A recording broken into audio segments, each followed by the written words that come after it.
I know what you're thinking. What in the gosh darn is Bits and Bombs? Bits and Bombs is a podcast deep diving into what it takes to do stand-up from a different comedian every episode. Follow new open micer Peter Doms in his journey to be an okay comic. Because, I don't know much. I don't know a lot of shit. I go out with my woke friends and their haircuts, and I'm trying to keep up with conversation. And I went out the other day, and I think I nailed this one. It was they were all going, Captain Cook is the worst. Captain Cook did all this terrible stuff, and he's a bad person and shouldn't be celebrated. And I was like, oh, you got this. I was like, yeah, he's terrible. And what he did to Peter Pan? That boy was a child. Henry Bretz. Peter Darmsy. Bretzy. Oh, look at that. Ooh. Do you get Darmsy? Yeah, I get Darmsy quite a bit, actually. Darmsy's very cool. Yeah. Who was the... No, Dahmer. You don't want to be Dahmer, Dahmer. no. Dahmer was the serial killer. Yeah. Jeffrey Dahmer. Yeah, I did it. I had a joke about that a year or two ago, but it was before the show. Right. So a lot of people's feedback But not before him. Yeah, not before that him. That would be concerning. Yeah. If you're just that killer Peter Dahmer, and everyone's like, who are you talking about? Oh, you'll know. You'll get it. You'll get it. You'll get it. Give it a few years. You'll get this. Jokes that didn't age well. Yeah. Jokes that were literally before their time. Yeah, he was one of these ahead of his time comedians, just a time traveller. Because a lot of people are like, oh, no one knows who Jeffrey Dahmer is. And I'm like, surely, even before the show, it was a pretty So prolific. you're in at ground level. I was in at ground level. You're getting penny stock on the Dahmer content. Yeah, and I stopped doing the joke. Show came out. I'm like, maybe I should bring it back. But then you're doing a joke about a popular Netflix show. Yeah, and exactly. Like, oh. Then it's topical humour. It's I have no way of proving this because I was in Townsville doing it. Yeah. But I feel like... And, I think every Australian comedian made the connection between the referendum voice and the TV show The Voice. Yeah. I think, that is not to say that it was original at all, but I think because I was in Townsville for years, I was getting away with it. And so I was like, oh, I had this great bit about, the voice and all that. And then I think almost within the space of a week, I saw, 5 comedians do it on Instagram, and then I think Sam Pang also did it at the Logies. Yeah. So I think being in a Logies monologue was the death knell of that joke, and also, it should have been the fact that everyone was doing it when I stopped. But I was like, I'm in Townsville. I think that's what even internet culture and memes and stuff makes hard to do topical humor. Now it is a constant source of anxiety. The fact that I'll think I'm doing okay at stand-up, and then I'll look at one meme page, and my head will be like, oh, there's that person's way funnier than me, and I don't even know who they are. And it's just some guy that has no intention to ever get up on a stage and just fucking doing it for... It's this is my dream. I've dedicated all of my life to this, and someone, a journalist, someone in the comments of a journalist on Twitter is just so much funnier than me immediately. An ex-girlfriend of mine will tell this story where I think it was the night when Trump got COVID, and we were living in a share house, and we were all just on Twitter and reading about it and laughing, and just I think it was almost the apex of Twitter. It was just a great night for Twitter, and everyone's making jokes, having all these amazing, hilarious takes, and my ex would just tell this story of watching me have an existential crisis because of me just freaking out, be like, I don't have any takes. How come every single person on the internet is having a joke about this that is amazing, and I've got nothing? I was just I need to quit. I'm out of the game. It's over for me. When was your first gig? First gig was 2016, and it was actually raw. Yeah, it was actually raw. So I think because I hadn't done any... I don't really say that I hadn't done any comedy because... it sounds a bit lame to be back at high school, but I feel like my introduction to live comedy was I would get up on assembly, and which is pretty cool in retrospect, looking back, do impressions of teachers and do a comedy skit in front of the whole school, which was over 1,000 people where I went to school. Yeah. So I was allowed to do live comedy. I look back at some of those things now at school. It's that just was stand-up. You were just standing up making jokes about things that were relevant to the whole school. But at the time, I was like, oh, that's just high school. That doesn't really mean anything. Yeah. And then I was doing a lot of sketch with uni and outside of uni in the lead-up. We had a little troupe called the Miscreants that used to rehearse 2 doors down from here. So I've just somehow doxed you. I feel like if there's any diehard Miscreants fans out there of the 2016 absurdist comedy troupe, then they could find where you live, Peter Dubs. And then, so I was doing all that, but I'd never done stand-up. And I think for anyone who does anything comedic, stand-up is still sort of the golden goose, hey? It's the one where, at least in my head, I was like, you can do as many sketches and funny plays as you want, but until you've done stand-up, it's not, you haven't verified yourself as funny person. So me and my girlfriend at the time both signed up for Raw. We're in different heats. I didn't understand, I think, that a lot of people had built up to Raw, and that this was something that, because I think the way it was marketed, and I don't, maybe perhaps didn't research enough or ask enough questions, but I just signed up and turned up thinking it was everyone's first time.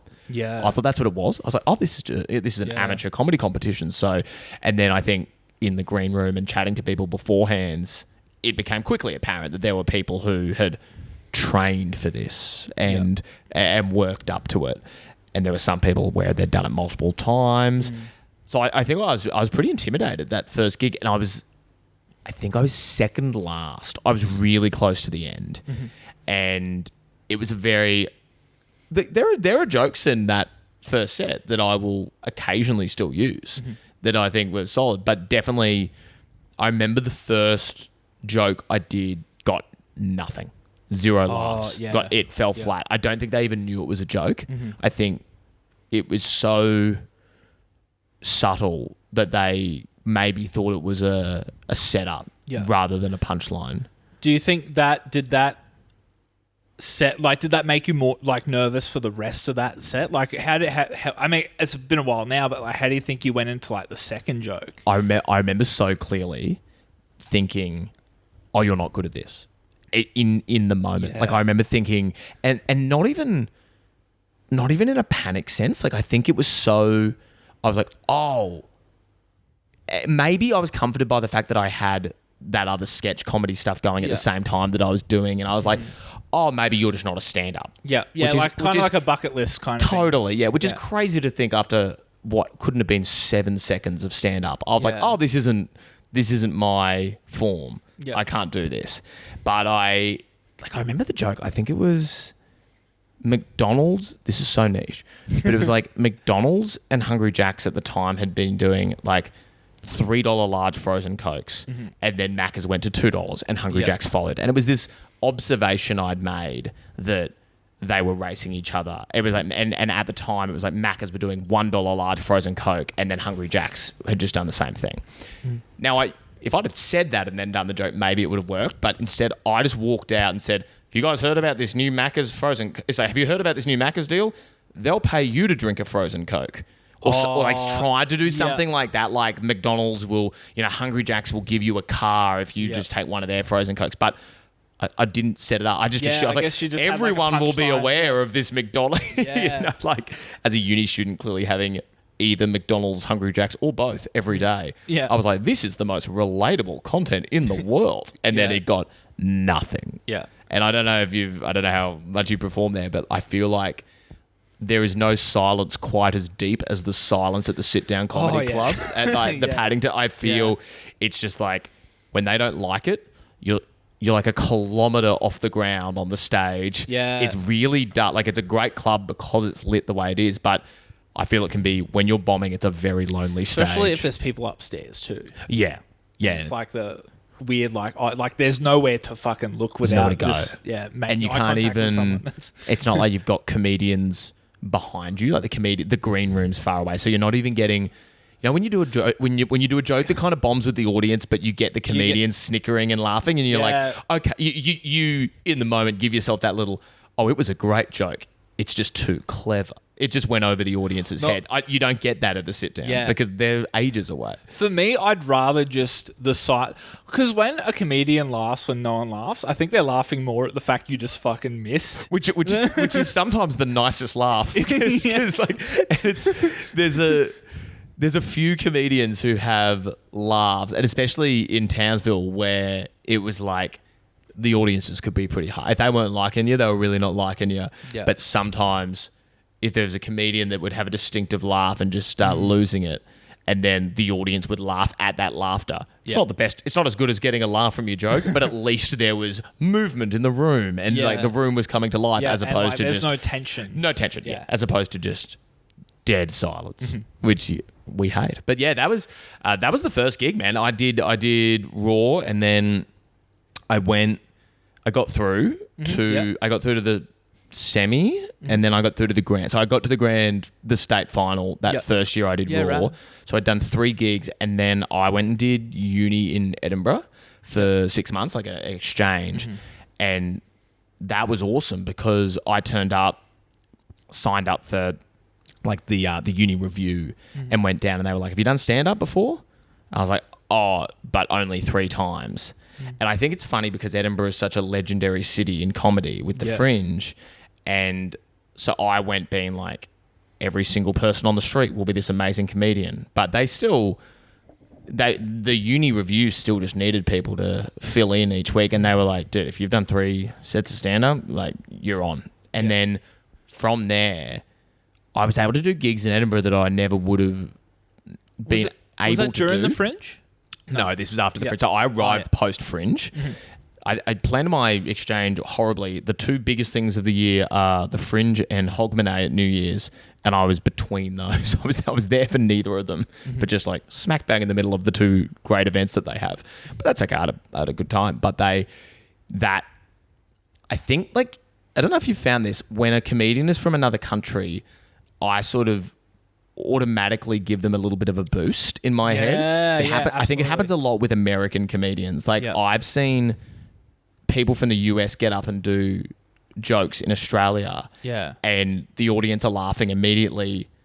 And sometimes I'm like, this comedian's not that. This is horrible. This writing is just like lame. And these are hack jokes. But I think it's like, like from the TV. People are like, like from the Netflix when they hear an accent or an English accent I think English and like even American also they have like a certain level of confidence. I feel that comes with that accent too, especially Americans. Like I've seen that same thing. Actually, a similar thing to you, like about how when you hear like someone else is from a different country, so you kind of put them above you a little bit. I was at a gig last year, and there was like kind of, he's from England. This guy's like setting up his camera and shit, and like already. And I was like, who the fuck is this guy? He gets up, forgets his first joke, and he's like, sorry guys, and then just left. And I was like, oh my God. Like, it happens, but it was just funny. Like, and you're in your head seeing the camera being like, that's probably a live stream to BBC. Yeah. Like, he's doing it for Channel 4. Yeah. Like, it's so true, mate. Like, and I think there's a certain, like, I think boomers will be at a comedy night and they'll see someone with an English accent get up and they'll be like, like Michael McIntyre. Yeah. Look at this. Oh, it's like we're on 8 out of 10 Cats. This is incredible. And I think I benefited a bit from that phenomenon when I was very inexperienced, 3 gigs in. But in Edinburgh, they were like, Australian comedian Henry Bretz. Yeah. And I was like, I'm not a comedian. I've done like, total 14 minutes of stand-up in my life. Yeah. But so I was getting gigs that I had I did 20 minutes at a fundraiser. Yeah. And they were like, you want to be our headline and can you got 20 minutes? And I didn't have 20 minutes, but I was like, sure. And did it. Yeah. I've seen that happen here too. And I think when you put like the country in front of it, like it's not like uni student Henry Brett. It's like when you put Australian comedian, you just assume they've travelled for comedy. I think we should that's start, paid for the flight. We should start doing that just at like Good Chat and sit down. It's like, please welcome Australia's own Peter Darms. Or your suburb. All the way from Milton. It's Peter Darms. Yeah, that's a good idea. It does, there's a phenomenon in that. Yeah. Geography boosting status. Yeah. Have you while you're here for a little bit, Townsville comedian, you gonna use that? It's funny. Like I should. It was funny being in Townsville for how long they said all the way from Brisbane. Like even like 6 months into living there. I was like, guys, I live here now. And at times I was a bit offended. I was like, is this you telling me to leave? They were like, he's in from Brisbane. But I think similar people would sit up a little bit in their seats. Yeah. And be like, from Brisbane. That's what I love about seeing like lineups, like whether it's like for Cairns and Townsville, like someone will be from Cairns, move to Brisbane, and then in the lineup it says BNE. It's so good. I love it when Laughing Hard do it. I think when they put hosted by B&E and you're like, thank you very much. Next time back in Mackay, I want to do that. Absolutely. Yeah. You're a Brisbane comedian now. Yeah, Brisbane comedian. How did you find that in Mackay? Like, did you find that? Did you know a lot of the people in the audience, or because the scene was sort of just burgeoning when you started? Hey? Yeah, I was there at the very first open mic that they'd ever had, because I've always wanted to do stand up. There was never anything for me to try it. You just couldn't do it, yeah. Yeah, just got to do it. And then the first open mic I did had like 60 people. Yeah. So I performing or in the so the issue with Mackay was there's not enough people wanting to do it, but there was heaps of people wanting to see it. So there was 60 people in the audience, but there was 4 on the lineup.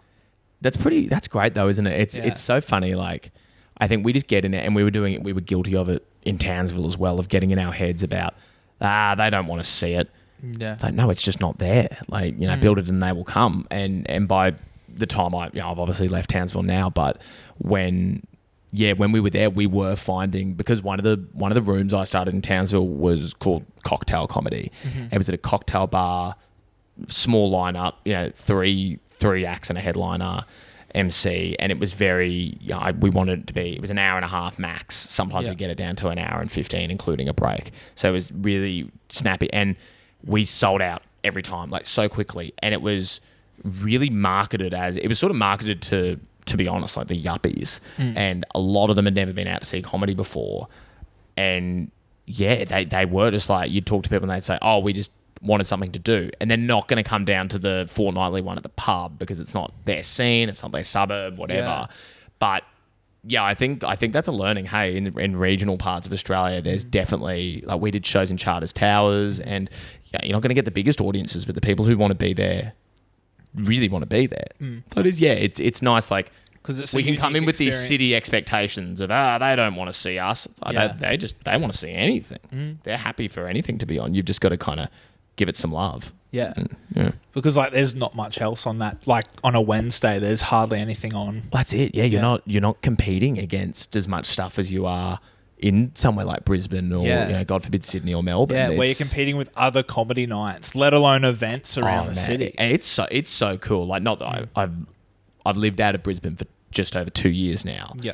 But even in the 2 years I've been away, watching, like, the fact that, like, I'm doing Good Chat after this, and the fact that in the group chat of all the comedians performing tonight, there's people being like, hey, I'm doing a couple of other sets tonight, so could I go later in the lineup? I'm like, that wouldn't have been a conversation 5, 4, even 3 years ago in Brisbane. It's I think, I'm appreciating it. Maybe it's just because I've been away and I've not noticed it as much, but it does just seem super cool that that's even a conversation comedians are having in Brisbane now, being like, I was like, is this New York City? What's going on? People popping across town doing multiple sets. That's awesome. It's so cool.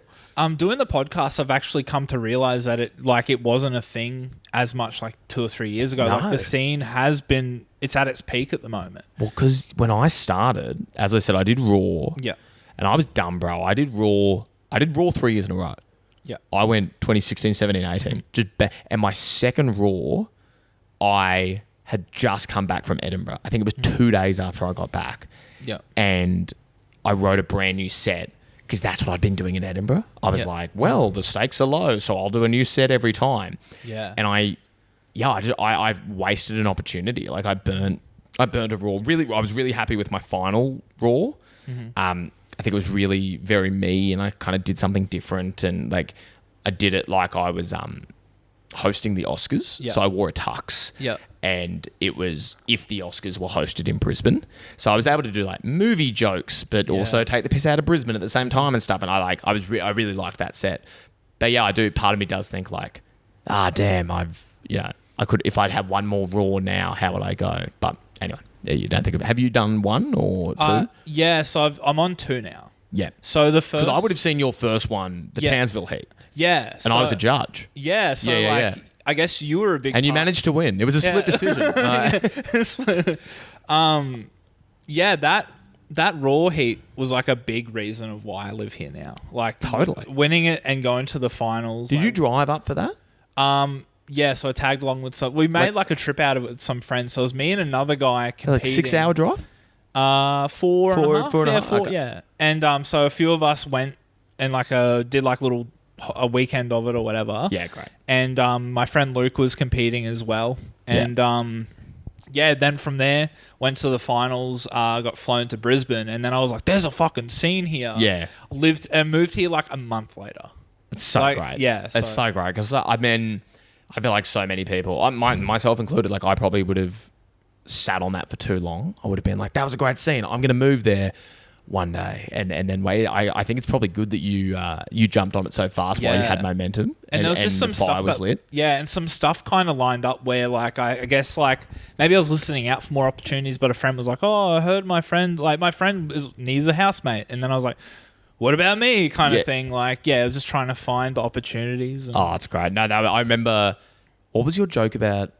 Did you have a concrete joke? Yeah, I do. That was very funny. Yeah. I remember that bit. Do you still do that? Yeah, I still do. That's a great joke. Yeah. That was very fun. That was good. I remember saying to you that night, I was like, hey kid, if you, I'm going to let you win, but in 2 years from now, you got to let me on your podcast. And here we are.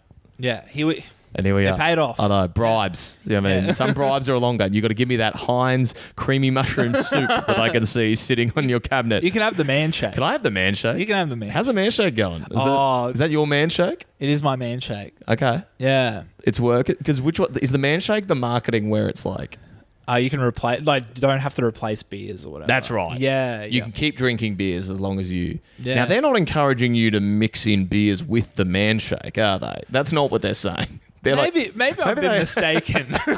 Maybe I'm doing it wrong. You're like, hang on a minute, that's why I don't have abs. Nah, you have abs. For anyone listening, Pete's got abs. No, anyone watching, Peter does not have that. while we're filming. Yeah. It's so funny, man. Like being in, I used to say this in radio all the time. It's like you get into radio, you think I can wear whatever I want. I don't have to worry about because I get not overly self-conscious about my appearance, but I definitely wouldn't say I dress well.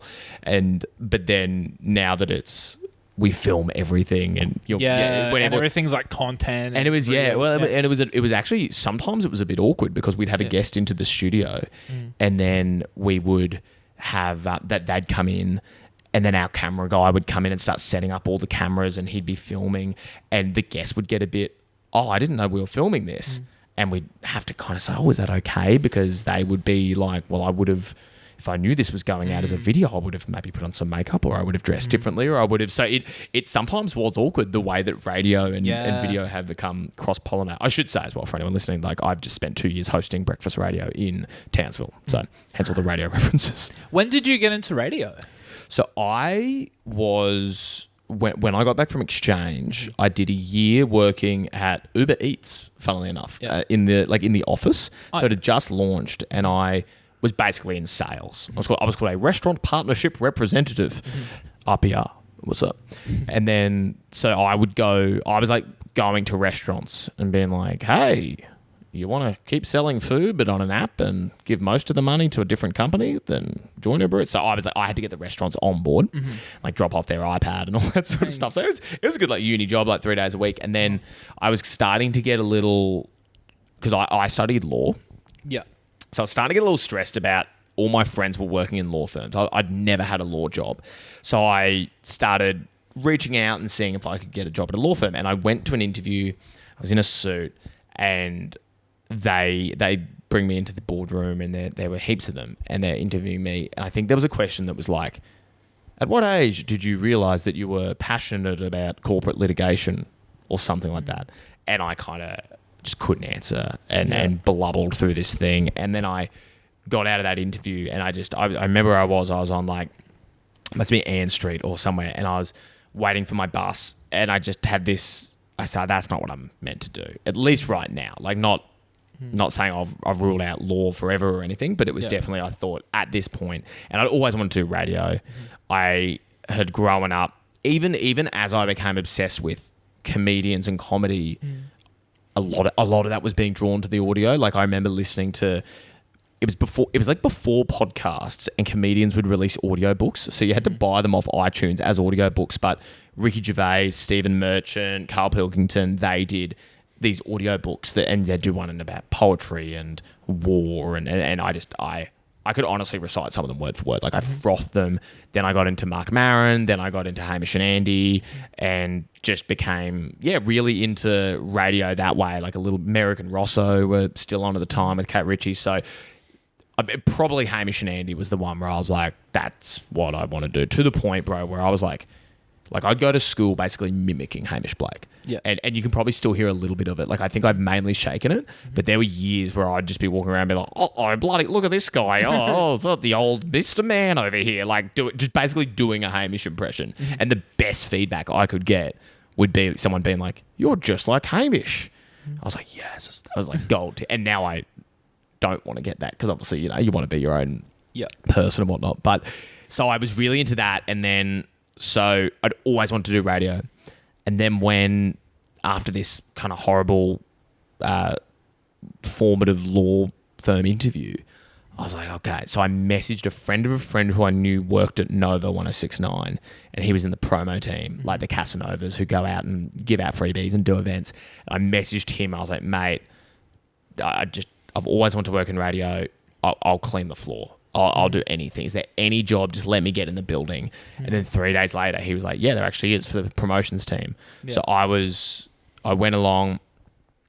I later found out that the manager almost didn't hire me because she thought I was too keen. I was too intense. Yeah. Like I came in, man, just like, I've loved Nova since I grew up. I remember listening to Ash Kip and Lutzy Michelle Ash Kip and Lutzy back when the station first launched in 2005, and Fitzy and Whipper, and I just like was rattling how much I loved Nova and radio.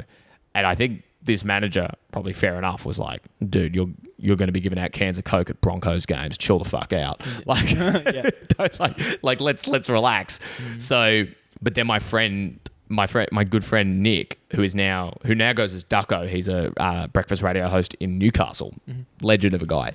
He, I think, stepped in and was like, nah, give him a chance. We need more passionate radio people. So I got that job. And then, mate, sort of just like did that, it was funny, like a few weeks after I got that job, I was giving out Dare Ice coffee out of the Nova car outside the law firm that I'd done the interview at. Oh, yeah. And like friends of mine who worked in that same building were coming down in their suits on their lunch breaks. And I was like, hey, guys. And I was giving them, and some people asked me, they were like, was that humiliating? I was like, no, bro.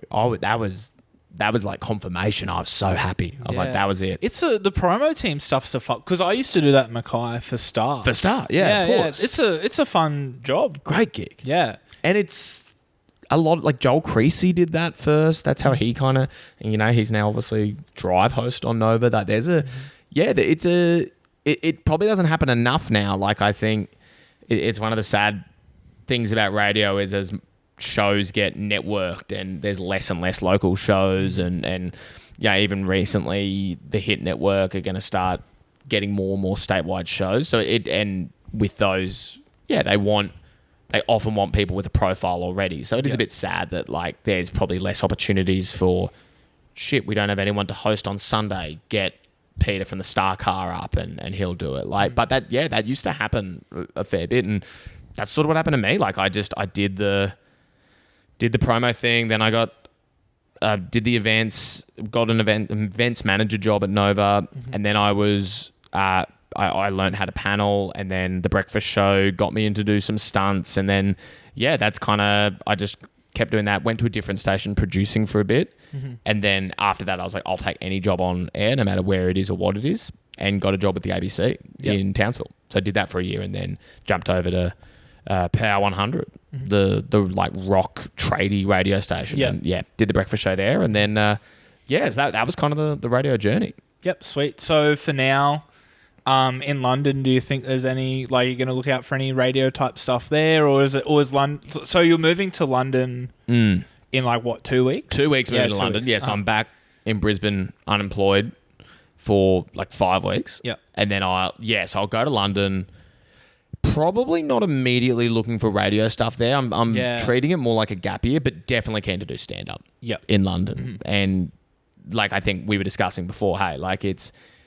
Would you say a few months in London is worth a year somewhere else? Like exactly. I think it'll be a trial by fire in many respects. Like people say, I was chatting to a friend of mine who said that he's performed in London. And he said it's just the audience don't bullshit. I feel still there's an element of politeness here that, yeah, if you're getting nothing, there'll usually be someone at least nervous laughing. Yeah, from what I heard, he's smiling politely. yeah, or like being like, oh yeah, like Yeah. making some noise. Or at the point where if they can see you're like upset, like they'll like try and encourage you, like, oh, go on. Or if you're forgetting something, they'll be like, oh, keep going. I've seen that happen. Nothing's worse than being encouraged because like, oh, you feel sorry for them. Getting a pep talk. Yeah, pep talk. Come on, pull your buddy. sidebar. Listen here, cunt. You can do it. I believe in you. Have a Gatorade and keep going. Finish your set. Have you ever like had to just walk off, like blacked out, forgotten the... No, in the like, if it's like a smaller room and I'm just not doing well, I might like cut my set short and like maybe just drop a few jokes and be like, Isn't it the all right, see ya. Thank God you do, because like it is hard, and I've done it in the past where you're like, I'm bombing, so I'm gonna figure this crowd out, and sometimes that's just the worst approach. It's like, nah. They don't want you to figure them out. Yeah, they've made up their mind. Get out of here. Like, yeah. I think my mindset now is I was like to push through and not kind of cower down and cut jokes, because at the end of the day, that's like stage time. I'm cutting from myself. Yeah. As well, like, so why should you? Not get something out of this? You've come in. I think it's like I often I'll be like, I'll have a bunch of new gear I want to try. Yeah. I'll get to the room.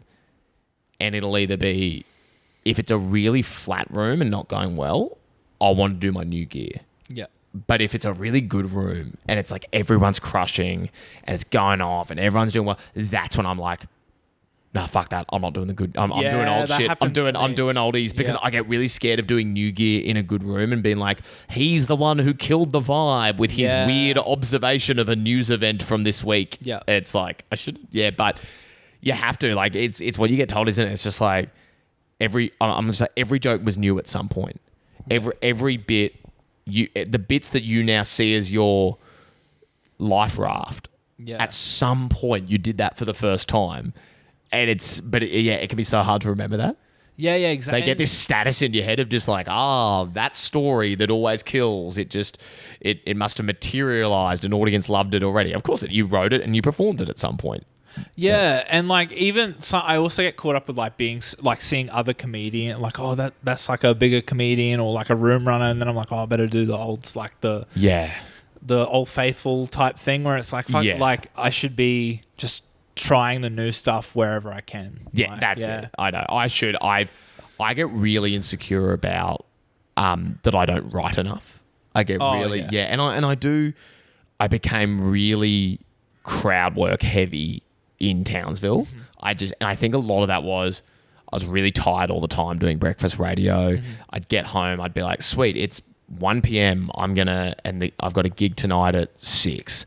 I've got 5 hours to write new stuff, and I'd be like falling asleep and stuff. It's like it was hard to sustain creativity throughout the entire day when you've just done a radio show. So I think my fallback became, I'm going to do crowd work. Which was fine, and I think I got better at that, and I was really enjoying doing crowd work, and to the extent where, because I was emceeing a fair bit up in Townsville, I was like, well, I guess I'm the crowd work guy. But then that bites you in the bum when it's like, I'd get a corporate, and they'd be like, hey, we want 20 minutes at this corporate, and it's the Rugby League Townsville district. You'll be on a stage, and it's for the, like, and you'd get there, and it'd be the board, it'd be the players, and you're like, I can't do fucking crowd work and here. you can't do that. Are you guys together? Yeah. And it's like, I know why they're here. Yeah, I know what they all do. So what do you do? Oh, yes, you too are on the board of a rugby league district. Yes. It's like those moments, and they would come, and I'd say, damn, I wish I had a few more just like 3-minute bits. Because I feel like I went through this thing where I either had like one-liners or 10-minute stories. Yeah. And I would watch these people who would often MC, and it'd be like, we just need one good, quick 2-minute joke here to get the crowd back if someone maybe hadn't done that well. And I'd be like, shit, I don't have enough of those. So I get very, I think I get very insecure about, I need to be in my notebook more. I need to be writing more, because I go through these these long stretches where I don't really feel like I write, and my fallback is crowd work, which is pretty lazy a lot of the time. Yeah. So. I feel like writing is like the one thing that everyone kind of universally struggles with to some extent. Totally. Like I feel like there's no, like it's not super common for someone to be like, oh yeah, I write all the time and like I'm super excited about writing, because that's love like, it, yeah. Yeah, that's kind of the part where it's like Someone's like, hate the performing. Yeah, Just love the love the writing. blank page. Just get me to a cafe with a notebook, and I wish I didn't have to perform it. I'll write your jokes. I'm a writer for hire. Yeah, it's true. And then I'll see someone like, I'll see Luke Heggie, who is one of my favorites. Yeah. And just how meticulously written it is, and he finds these mid-sentence laughs. Like he has a bit about, I think it's about magpies and cyclists with the zip ties hanging out of their helmet, and there's just a line where he calls them Jetstar handcuffs. And it's just one of my favorite jokes. And it's like, you probably don't get that level without writing and actually sitting. Yeah. And I had a chat to him about it once, and he's like, yeah, I do, man. It's, often it is I'm memorizing a written out. And I think I have this image of myself where I want to be, that's the kind of comedian I want to work towards being. Mm-hmm. Maybe not having to write everything out. Yeah. But yeah, putting in that effort where you're finding, like, if I thought of Jetstar handcuffs, it'd be the tag. It'd be the punchline, because I would be so happy with it. I'd be like, well, that's my joke. Tick, next thing. It's like, that wasn't even the joke. It was an aside within a joke. It wasn't a setup. It wasn't a punchline. It was just something that makes me laugh when I think about it. But it was so quick. I think you get that from really good, meticulous writing. And that's how you get like the rolling laughter, I guess. Yeah, that's it, mate. And I'm like, but then in my head, I always go, well, when am I, I've done stand-up for a few years now.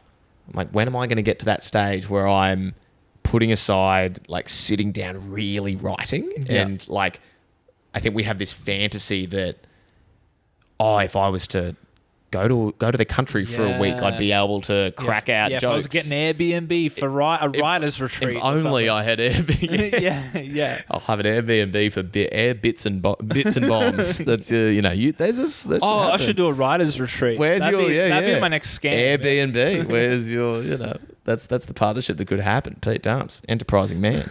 But that's it. Like, are you sitting down and writing in full, or are you just dot pointing? When I started, it was like writing in full. Yeah. It was kind of like stewing on one idea for like a week or two. Yeah. And kind of like writing tags. I'm like, it's kind of like you just in the shower, you're like, oh my God, it'd be funny if I said this. Shower's the best, man. Yeah. I'm one of the world's greatest comedians in the shower. The moment the water goes off, very mediocre. But you have no reason to believe me. But some of my shower sets, some of my Netflix shower specials are just, oh man. Just like a housemate being like, where is all that laughing coming from? From the bathroom. Why is our water bill thousands of dollars? Well, you see, in the shower. I was doing this great observational piece. Yeah. No, so it's, shower's great. Yeah. Do you do dot points? I've probably moved a bit more towards it. I do have a Word document that is now like really, really long, and that is probably every joke that I've really written out in full. Like I'll get in grooves where I can just write out a bit. Like, it's funny, man. Some of my favorite jokes that I've ever written will have been doing the thing that we don't think happens. Like, I'll have a beer with a notebook, I'll sit down and just start writing. And occasionally it has like, I have a few bits where that's just happened, but I could count on one hand the number of times. For me, it's usually conversations with mates. Yeah. Saying something that gets a laugh, writing it in my phone, going away, sketching it out, like dot pointing it out in a notebook, saying it out loud to myself, usually finding, I don't know if you do this when you practice, like I will get a hairbrush.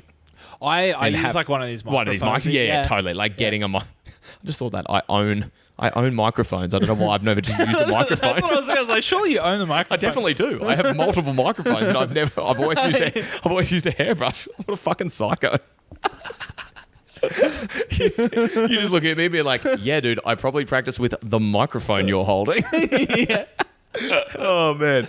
Well, anyway, I'm going to start practicing without the hairbrush now, and it'll be shit, and I'll be like, oh my God, I needed the hairbrush. Like, but yeah, it's very, but I think when I've done shows, so when I've done an hour or a half hour, I've written it out in full, almost more like to have a running order, because I know it needs to be tight for time. Because I did NAFA, the North Australia Festival of Arts, and I did a split bill with my friend in DC.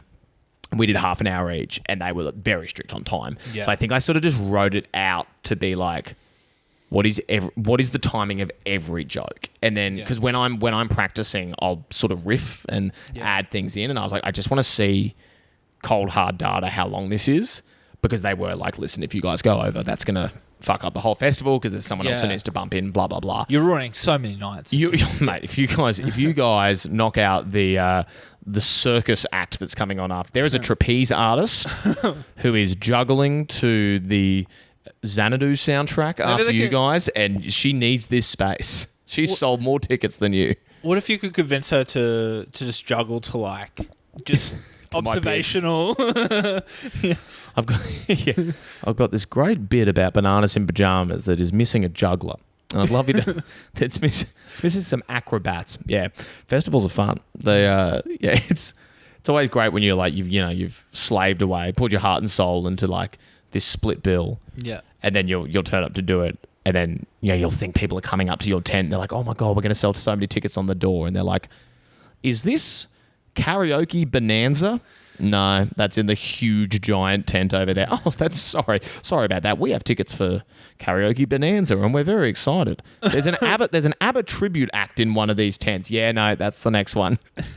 and then your whole half hour will just be like dancing, sort of in the just back. faintly. Yeah. You'll be hearing like, what is that? Like, so it's, yeah, man, it's good fun though. Like, it's how do you feel like, as someone who's come into it from the outside, the Brisbane scene is like, it feels like you're thriving. Like you feel like it's been a friendly and welcoming. Yeah, definitely. I feel like it was like super welcoming, like coming in, and I've made like heaps of friends through it. Yeah. So that's actually been like the scene has been like a good staple, like social aspect coming to, like being the new kid to Brisbane in general. Totally. Like, and then jumping straight into comedy, it's kind of been a good way to like go out and meet people and make friends. It's really cool. Like, I think as well, because I was from Brisbane and started doing stand up. Yeah. I was quite complacent at first with the friendships, because I was like, well, I have my friends. Yeah. I already had a group of friends. So yeah, I think I didn't try hard enough when I first started to socialize in the scene. Yeah. But then as I went in, I became friends with people, and then also going to Townsville, exactly same thing. I knew no one, so my first friends were comedians, and it's, I think, until you're in a new city where you don't have those other social networks to fall back on, it is, you get an appreciation for just how cool a stand-up scene can be. And I like comedians. They're fun, and they're. Yeah, you're by virtue in some ways like-minded. Not all of them. Some of them are nuts. Yeah. But some of the craziest people you ever meet. Some of them are genuinely unhinged. But others are great. Yeah. You get it all. Yeah, that's good to hear, mate, because I don't think every scene is like that. Like, and I think Brisbane's getting that reputation. I obviously haven't been here for a while, and I don't do it that. Yeah, I'm not as embedded in the scene, but it feels like Brisbane has a reputation for being like nice. Yeah. Which I think is good. It's good to have, yeah. It's good to be nice. They're just like, the Brisbane people are so mean. Yeah, like, don't go. This podcast has suddenly turned into Sesame Street. We're like, it's good to be nice. Yeah, be nice to your friend. Make friends. Be nice. Socialise. Take long showers and be nice. Yes. Yeah, it's good to hear, man. How did you find going to Townsville? Like, what was the scene like when you started versus like when you left? It was pretty small when I got there. There was Townsville, they say it kind of comes in waves. So I think there was at one point quite a big scene. A lot of people moved away. Some just stopped doing it. A lot of venues closed. And then, so when I got there, there were 2 monthly rooms. Yeah. One of which I got there, did a show in October at the Commonwealth Hotel. I was like, this is a great gig. It was a really cool gig. It was in the front bar, stage, lights, and it was a front bar where it had windows, so there were people sitting outside watching as well. So it almost had this kind of arena vibe to it, and people looking through the windows, and it was really cool. And afterwards, I went up to Justin, the room runner. I was like, that was sick, man. what a great room. I've only just arrived in Townsville. He goes, oh yeah, this room isn't on again until April though because it's too hot and the pub doesn't have aircon. I was like, all right. So that was kind of like oh damn. So for a while there, we just had one room that was monthly. And my dear friend Simon was running that. Mm-hmm. He stepped back from running it. Me and a couple of other comedians took over running the room. We made it fortnightly instead of monthly. So that was really good. It was building, like the venue gave us a little bit more support they got us a proper sound guy, someone to just the little things. Like when my friend Simon was running it, bro, he was doing the door. Yeah. He was doing sound and he was emceeing. Jesus. You just can't do it. Yeah. It's just he was physically running between the stage and the sound booth so there was no music as the act was walking up. He was like playing with the mic. It was just a mess. And there's no time, as a comedian, there's no time for you to mentally prepare to be on stage. Oh, that's what I was like. Be on. He was, sorry, Siri, all good. Interrupting. Yeah, dude, he was still like getting up and doing a good job, and then he'd go, I don't think I really did that well tonight. I was like, bro, the fact that you're saying anything up there, considering that you're doing 4 people's jobs right now, is amazing. So he stepped back from it, and then we got a bit more having a team do it. And then, mate, by the time I left that room, my last show that I emceed we had 17 comics get up and do like 4 minutes each. It was pumpy. It was quick. Yeah. We had like nearly 200 people in the audience. Holy shit. Was awesome. Like it was, I think like any scene, and then I mentioned the cocktail one that I started. So that was monthly curated lineup. Yeah. A few more have already been starting. So it's building. The issue is just comedians. We just need more comedians. Yeah. If there's regular crowd members who are going, they are seeing a lot of the same comics. Yeah. So the comics were pretty good, man. They were like a lot of the time you were still getting new jokes from everyone, but that at its lowest while I was there, I genuinely reckon there was like 7 or 8 people doing comedy. Yeah. Because there were, just by virtue of people had work commitments, there was a lot of FIFO people, some were in defense, so had to go off. It's like it was hard to get a consistent big pool of comedians. Trying to get more female comedians, trying to get more queer comedians, like making sure it was a diverse lineup as well. Yeah. So that like started to change by the time I left. But yeah, mate, it was pretty... And we were just trying to come... Like, not a problem that gets dealt with in somewhere like Brisbane, but we were trying to reverse engineer lineups. We were offering $100 to the best newcomer. So that was a thing for a while. It's like, all right, $100 for the best newcomer.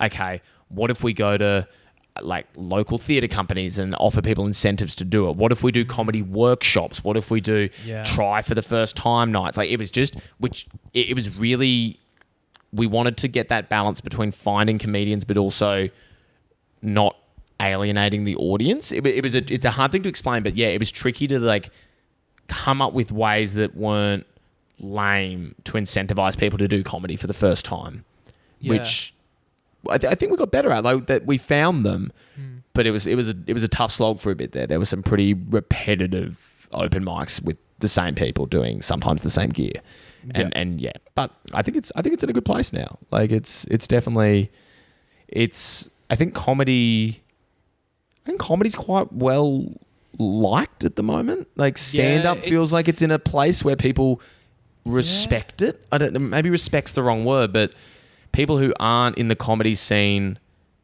it's got arty's the wrong word. Like it's become it's hip. It feels a bit hip. I think Netflix have done that a bit, but it's like... Yeah, that's how I feel too. Like it's kind of... It's like a niche thing, but it's also like one of the biggest things in the world right now. Like especially like all the podcasts where it's like... Yeah, the podcasts probably have a bit to do with that. The TikToks and stuff, like especially all the crowd work clips and things out. Like it is like... It's easier to watch than ever. Like it's easier to watch, and hopefully like you would hope that people who see a TikTok and then are like, oh man, let's but then it's hard, isn't it? Like I think I heard Bowden talking about this on your episode with him. It's like I'd sit down and edit these fucking TikToks, whether it was for the podcast or I've only done it a couple times for my stand-up, and I'd always get cynical and just be like, who is the person who is scrolling is like, that was a pretty funny 15 seconds. You know what I could use? An hour and a half of that a week. I'm downloading Unpacking Brisbane with Henry and Joe, or I'm going to leave my house on a Wednesday night and come to Good Chat Comedy Club and watch that guy's festival show, because that 10-second bit where he owned that heckler was pretty funny. Like, maybe I'm wrong, but it's like, I'd love to. There's no way of really measuring it. I'd love to see the conversion rate. But then you do see like Luke Kidgels and stuff, and like there are people who, and I know like I'd love to ask someone like Shad or Finbar or like people who, that's just two off the top of my head who have had TikToks that have got over like 1 million hits. Yeah, I'd love to see what the conversion rate is into whether that's ticket sales or podcast downloads or like more meaning, the stuff that we care more about. Yeah, but then I guess there are. It's amazing watching like what people like Nick White have done on TikTok and stuff. Like it's very, like have you done it? Have you dipped your toes in the TikTok waters? No, I need to. But that's funny, isn't it? That's even that. Yeah. I need to. It's funny that that's it's funny because you're a stand-up comedian and you're like, I need to become a short film maker very soon. Like it's what we have to do now as well. Like, but like I did a TikTok. What was it? I was trying to do a few. I did one, when Will Smith slapped Chris Rock at the Oscars. Don't know if you heard. It went a bit under the radar. Topical humor. Yeah.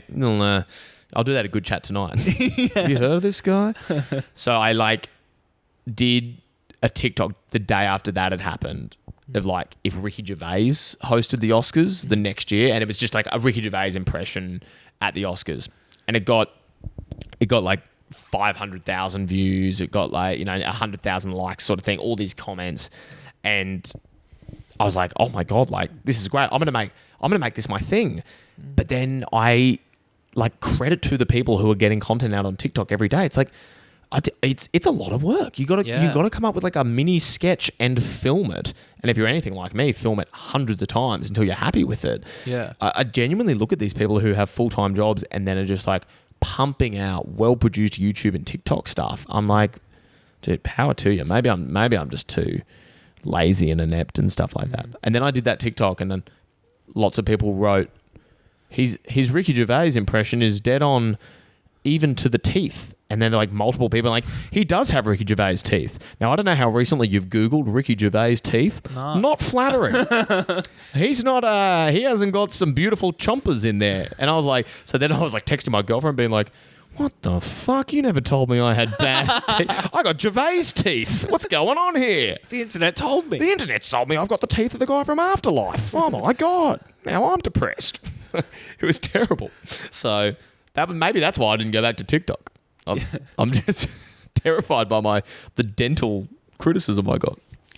But I guess so. You mentioned it briefly. So you have your own podcast that you are wrapping up soon. Yes, Unpacking Brisbane. Whenabouts did you? It's funny how like we are like, oh, we need to do content, but then we're making like an hour thing a week. Oh yeah. On top of doing stand up, like we're still making content, but because it's like the TikToks and things like that, that's another thing. Gets in your head, doesn't it? It's 100% right. It's like sorry to go back to this, but Joe and I will say that. I'll be like, hey bro, like let's film it. I'll cut up some 15-minute bits, and that's like, do people know? Are you not entertained? We're giving you hours of, and I like audio, and it's and I find I find editing videos and stuff a little bit, which I love, like movies. I'm a huge movie guy. Yeah, but.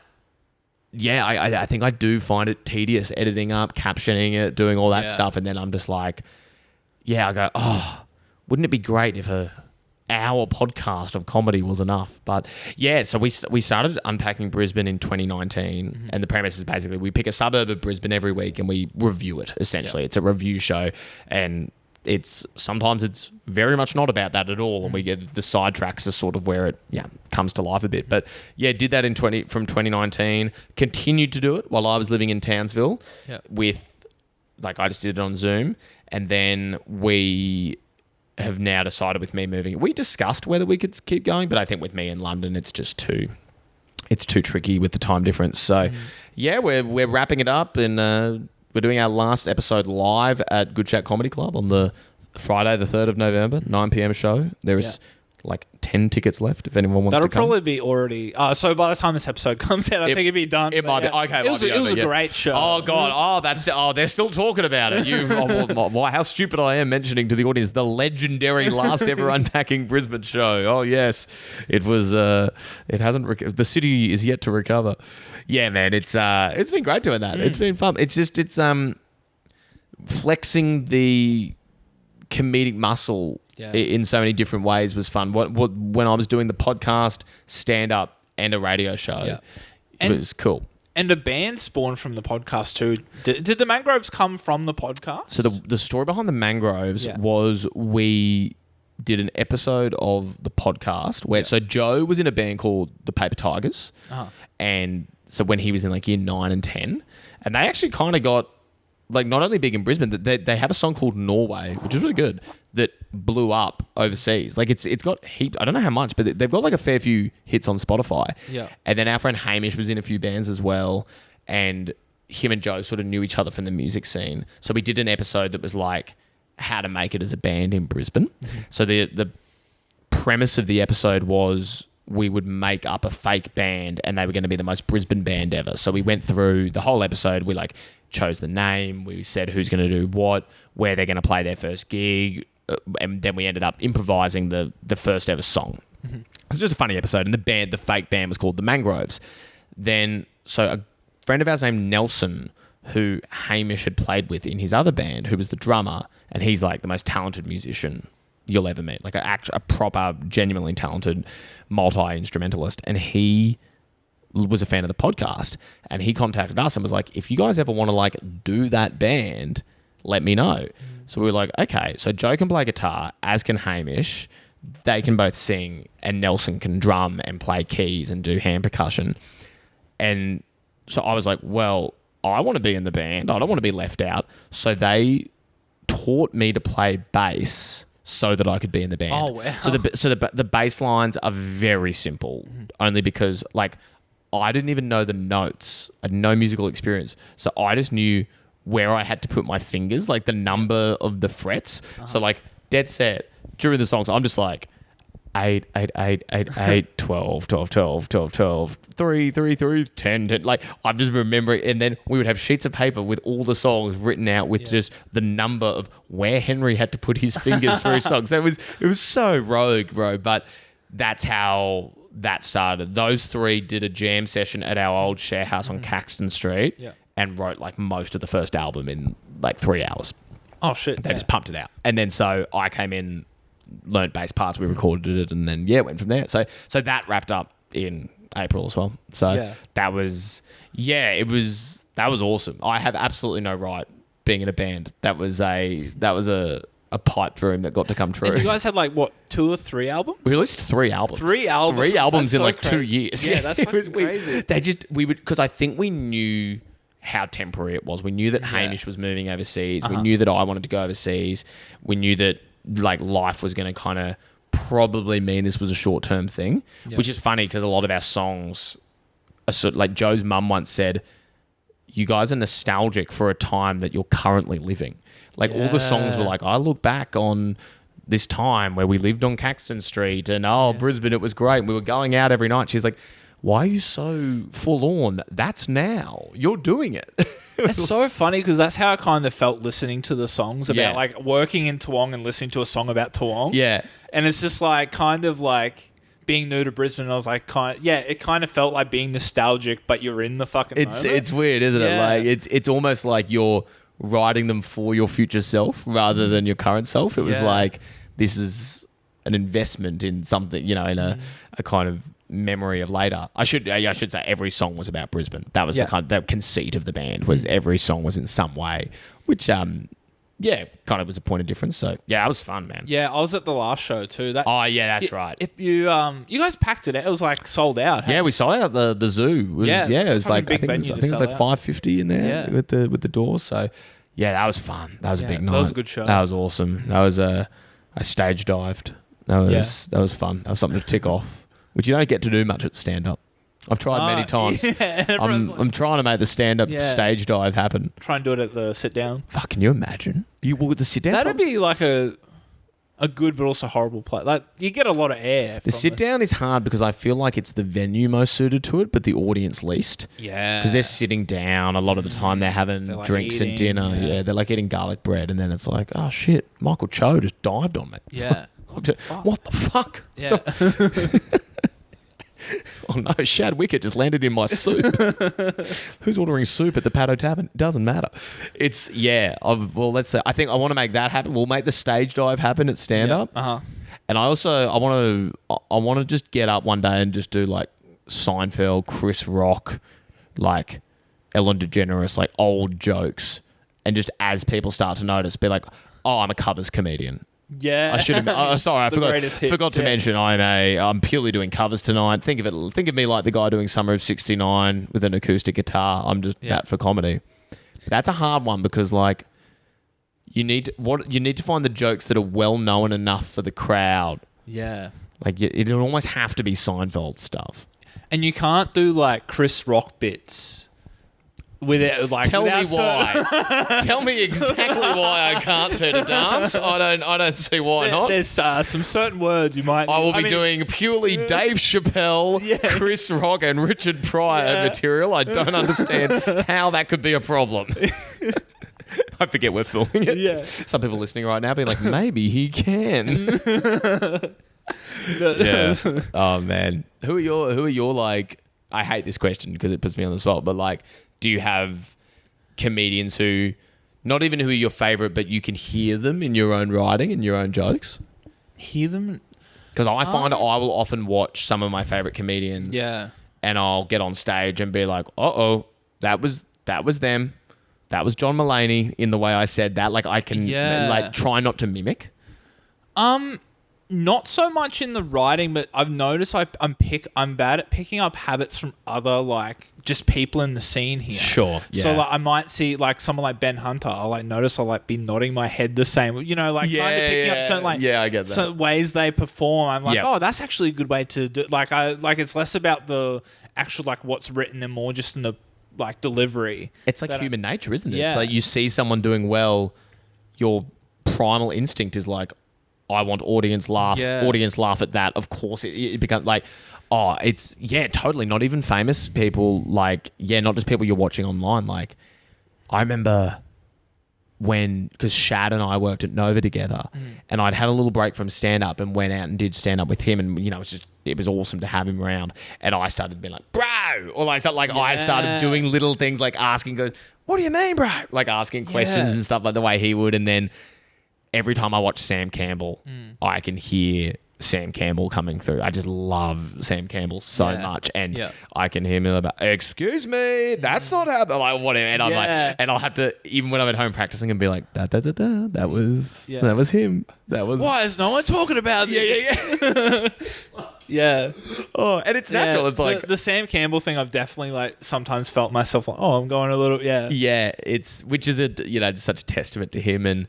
Even Damo Power, like Damo, I feel more so in the writing. I notice where I'm like, you're trying to write in that really, what would I call him? Like juxtaposing, exploring a dumb thought really intelligently or something, and like using the big words and the philosophical language and that analytical, and then I'll realize it's like, well, hang on a minute, I'm doing that, I'm doing that thing. So but I think it's natural and it could also be like a social thing too. Like your best mates, you'd probably have things you've picked up from them, like phrases and the way they say things. Like when I'm hanging out with Chris Rock, there's certain phrases he says, and I'm like, I gotta say it. I was like, Chris, don't get angry at me. I was mimicking. It's a compliment to say that. When I hang out with Chris Rock at Caxton Street. When you're doing bits about him, like topical humor. When me and Chris hit up. God, I was about to like try and name a breakfast place in Brisbane. I couldn't think of one. Is Kettle and Tin still there? No, that's gone. That's gone. That's gone. That was good. Yeah, I never got to experience it. They were doing they were doing chicken waffles before like it was a thing in Paddington. Like I feel they were at the... Right, let's unpack Paddington. Okay, let's do it now. Let's go. That was our first episode. Yeah. Was Paddington. Yeah. That was the first one we did. I think... again, people will have either been to the show or not by now, by the time this is released, but I think we should play the first minute of our first episode at the final episode, because it'll be nigh on unlistenable. I listen back. I listen back now occasionally if I want to see, like, I'll go back and say, like, because we've done so many suburbs now. We've done like over 100, must have done nearly 130 episodes. And I'll scroll back and be like, have we done this one? And then listen to a little bit and I'll be like, oh my God. You sound excitable. We're talking over the top of each other. Where the mic's popping every fucking word. You're like, Paddington. But yeah, and I feel like that's been an evolution in comedy as well. Like, not that it's become less, that there's room for voices that aren't like Jim Carrey and like babbity boo, babbity ba. Like there is like the way we're talking right now is sometimes I feel like how people talk on stage, and that's accepted. That's not seen as like low energy. Yeah. I like that. I like that there's that space for it, because it's. But anyway, I don't know. Yeah. It's a good thing to do. It's good.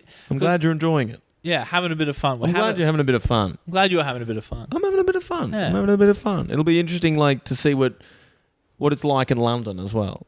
How long are you planning to be in London for? Is that just like a... The visa's sure? 2 years. Yeah. So I've got to come back next year for some weddings. Got like a few. Like, Congrats. weddings. Thank you very much. Yeah. Some weddings. Yeah, already planned like 3. Yeah. I'm gonna get married 3 times in September. Yeah. I'll become a Mormon. But yeah, coming back for the weddings, and then I'll make a call from there whether I'll go back and keep doing it. Yeah. Depends how many panel shows I've been on by then. Yeah, you know, exactly. It'll be like the measure after 9 months is have I hosted the BAFTAs and been on Would I Lie to You? Yeah, or it's a bust. If I haven't Would I Lied to You at least twice, I'm out. If you haven't done any Rob Brydon, if you're Taskmasters, listening, that's yeah. Oh, I got mate. If I haven't taskmastered, I'm out. It's like going in like threatening, but like walking into BB's and be like, if you don't put me on, I will go back to Brisbane. I'm letting the ABC know. Yeah, I'm. You know what? I'm gonna go back to Townsville. I'm gonna get my old job back. And they're like, you feel absolutely free to do that. We don't know who you are. Why is your backpack so big? Get out. I'll be like Buckingham Palace. Be like, King Charles, my demands are clear. You have my V for Vendetta. Put me on BBC now.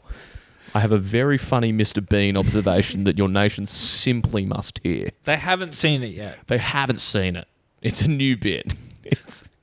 I have a fresh take on the monarchy that you're going to love. Yeah, man. So it'll be fun. Yeah, sweet. I'm excited to see where you go with it. Yeah, thank you. Yeah, cool. I should put some TikToks up. Yeah, you better be doing the content. I have like no excuse over there, especially because I don't know what I'll be doing for work. Like, I haven't lined up a job over there. So if there's any if there's anyone prospective listening, employers listening in the UK, love a job. Yeah, especially if it's TV. Only if it's TV. Only, yeah. Won't be doing it. No McDonald's, no. Not even movies. It's got to be TV, baby. They're gonna. I want a 10-part series. Stay away from me with your movie scripts. No, please. Stay away with your Johnny English 4. How many Johnny Englishes did they do? I feel like 3. I think they ripped out a third, didn't they? Yeah. And they're like all like 10 years apart or something crazy. Yeah. It's like 2 Johnny, 2 English. Yeah. Or something. Yeah, they were. I remember seeing the second one at South Bank Cineplex. Yeah, it was pretty good. It's pretty good. I watched the first one like in the early 2000s. First one holds up, baby. Yeah. First one's funny. I'll get to him. I'll do a trilogy. We'll do a trilogy. I think the Dendy Portside are hosting a back-to-back Bean Fest. Not Bean, Johnny English. It's Johnny Fest. Yeah. That's going to happen. It'll be. Yeah. That's It's similar to Marvel, where it's like this is the definitive order that you must watch the Johnny English films. Because you can't watch the third one first. You can't watch it's silly. Well, and then there's a post-credit sequence where it's like, oh, that's why that happened, Johnny. Because in the fourth one, Mr. Bean comes in. Yeah, and he comes down from a spaceship. It's like, this is the most ambitious crossover. Yeah. Yeah. It's Mr. Bean Endgame. Yeah. And that's when all and Blackadder's in it. It's An crazy. animated Mr. Bean. Well, apparently that's going to be like the Captain America face. It'll be like it'll be animated Mr. Bean and Teddy versus real life Mr. Bean, and they're going to face off, and it's going to be like a UFC cage match. It's going to be fucked. I don't know if cinema's ready. I don't know if they're ready. I don't know if they're ready for Bean off.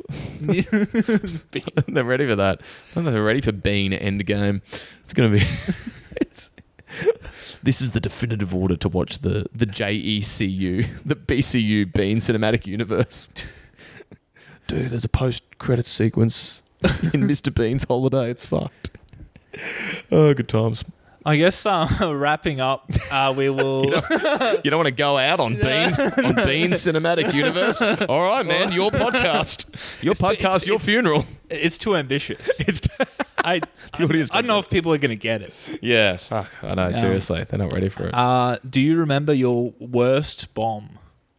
Or worst gig, or both? Yeah, definitely. This is me choosing which of my many bombs. Please do not take this as arrogance of trying to think of a bomb. Well, I've done pretty well. Dude, there was a gig. This was actually semi-recently. It was in, the Brisbane. So sort of just like a little bit south of Townsville, maybe an hour and a bit south of Townsville. And we were at the Air, so the town is Air, the Air Anzac Club. And it was a Friday night, and the Cowboys were playing. Mm-hmm. So it's just like, and I'm sure you've come across these as well, where it's like you get to a venue and it's like, it's a paid gig, and it's like, why do you guys want this? As a venue, why do you want this? Because your patrons don't want it. Your staff clearly aren't prepared for it, but like, it's just these places that have budgets to put on entertainment, and they're like, oh, comedy sounds good. So we went along to this, and first of all, they put us in like the front bar, and the Cowboys are playing. So we're meant to start the gig at 7, and we're meant to start the gig at 7:30, but the Cowboys is on till 7:50. I think they were like the early game on the Friday night. So it's North Queensland. It's like, we're not turning off the Cowboys to put on comedy. So we're already running like half an hour late. The venue are like, just start. And we're like, no. Now, the Cowboys lose first thing. So everyone's in a bad mood. Yeah. That like affects the entire place. So the mood is just dire because Cowboys have lost this game. Then they don't want to dim the lights because some of the elderly people might fall over. So they're like, oh, some of our residents here. There was a dude who was like 100 years old talking to us. And they were like, so we have to leave the lights up. So lights are up. I go to get up, and the venue manager runs over to me and is like, dude, can you please do the raffle for us beforehand? So I get up, I go to do the raffle, and then I'm like, all right, let's get into the comedy. As I'm about to start emceeing, last post. Lights dim, everyone stands up in their seats, and it's like, they shall not grow old as we that are. So at 8 p.m. on the hour when we're about to start, they do the last post as like because it was an Anzac club. It was very respectful. Probably the worst time to riff. You don't really want to do crowd work on they shall not grow old. So it gets to the end of that, and I've basically got to do my first joke. No one to bring me. I'm already on stage because I've done the fucking raffle. Yeah. I have to do my first joke off the back of at the going down of the sun, and in the morning we will remember them. And I'm like, Air Anzac Club, how we doing tonight? So I think, I don't remember what I said, but I think I tried to acknowledge it because you sort of have to. Yeah. Dude, if you're hanging out at the Air Anzac Club on Friday night in the Brisbane, you were not in the mood for jokes even half related to Anzacs. Yeah. So they did not enjoy. They did not like. They're yelling out. I just tried to like get through it, and I'm like, I kept going and going because I didn't want to be the first comedian was a girl who was really new to the game. We just convinced her to come and do it. Shit. I was like, I got to try and warm these guys up a bit. She gets up, does her thing, gets off. I'm like emceeing, and during it, it's like the PA's going, the next courtesy bus will leave in 15 minutes till the next courtesy bus. So there's like last post, there's courtesy bus announcements coming through, there's people yelling, people were yelling out, like we make all the jokes about cover comedian, people were going, do a Carl Barron joke. Do you know that Carl Barron one? I'm like, oh my God. Vegemite. Yeah. Fucking okay.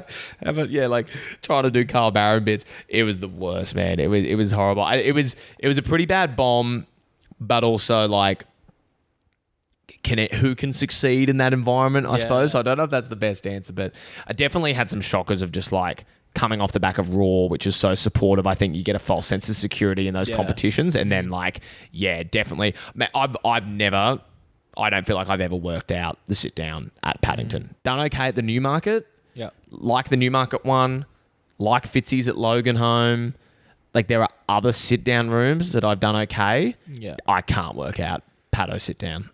I don't know what it is. And I overthink it now. I can't think of which. I'm like, oh, it's a slightly older crowd. I'll do jokes about this topic. They can smell it, that it's not authentic. No, it's funny. Even Akmal said to me that it's one of the hardest rooms in the country. That's comforting to hear. Yeah. Yeah. Like I've heard it like across the board, but to hear it from Akmal as well, like, holy fuck. Like, I don't know what it is. Yeah. I'd love someone more experienced and intelligent than me to figure it out, because it's like, as I alluded to earlier, have hypothesized that like the stage is you're quite high from the audience, but I don't think that's it, because it's a good club and it's I don't know. Yeah, I don't know, but I've never. But then it's like I've seen people kill there. Yeah, and I've seen people do really well. Like I remember the final year I did Raw, Fideli organised like a best of Raw night, and I bombed, and I was like, damn it. But I was like, no, hang on, that killed 3 times like a week ago with Raw. Like I wouldn't have got invited to this if it wasn't an okay set. And I think most of the not to put words in anyone's mouth, but I think most of the comedians that night had a similar like experience of just like the moment it wasn't Raw, that became a difficult club again. Yeah, I don't know what it is. It's funny because I had an opposite kind of experience recently. I went to the semis and then did okay at the semis, but then at the showcase I did way better than the actual competition. Like, fuck, it would have been right. Do you think you were more relaxed? I think so, yeah. I think there was less like stakes. That's it. Yeah, it's true. But it was kind of like, oh, I wish I did that well at the actual competition. You're like, it's the same jokes. Yeah. Like, why wasn't I? Yeah, exactly. Like it's such a inexact science. I think that's why we love talking about it so much, is because there's we're no all right trying answers. to figure it out, and like and there's like sometimes. Yeah, you never blame the crowd, but it's always like, why did that work? It's just amazing, isn't it? Why does one joke work one night? And it's like, is it a syllable the way you say it? Is it that there was traffic on the way to the gig and people are a bit more tightly wound? Is it? I don't know. It's such a. I mean, it's why it's so fun and beautiful, is because no one can crack it. So we'll be able to talk about it forever and ever. Ever and ever. Amen. Yeah. Well, on that, I guess we'll wrap it up. Yeah. Sweet. Well, good luck with London. Thank you, bro. Thank you very much. Yeah, excited to see and hear stories about London. And yeah, mate. I will, mate. Let me know if you're there. We can link up, and anyone listening, let me know if you're there. Yeah, especially if you have a job. I need all the friends, especially if you can offer gainful employment. That would be wonderful. No, mate. Thank you for having me, and good on you for doing this, mate. It's a great. I think it's like. We all like talking about ourselves, so you'll have no problems getting comedians to come on this for ages. Nah, good on you, mate. Thanks. Sweet. Cheers.